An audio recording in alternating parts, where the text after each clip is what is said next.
What we used to see was primarily cyber espionage, and that was a concern, the technological aspects of what we were giving up. But over the last 5 to 10 years, maybe less, what we've seen them do is transition. When I say them, I'm primarily talking about the PRC, but we have others that have transitioned now more into the more aggressive implementing what I call precursors into our critical infrastructure to take advantage of, ahead of crisis. And so they've changed that along the way quite significantly. Along the way, what they've also changed, they're changing our culture by using the information space and doing it with cyber techniques through social media and other ways to go after our actual culture and the use of artificial intelligence to do that.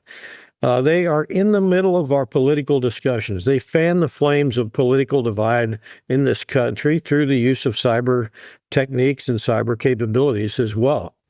Overtly, I would argue that our lack of calling them out publicly, exposing them publicly, has not helped in the deterrence means. And when you don't get called out publicly and you're not named and shamed by the government, what do? You keep pressing further and further. So I think we could have done more there. I think some of the key gaps, and we talked about it a little bit, are just poor basic cyber hygiene, poor cyber training that allows them to have access into key infrastructure, especially on some of our smaller businesses that probably don't have the funding to go after the latest capabilities to defend or pay for that.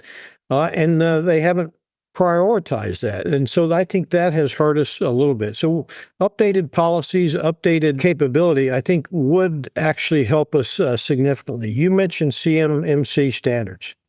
Not that tough.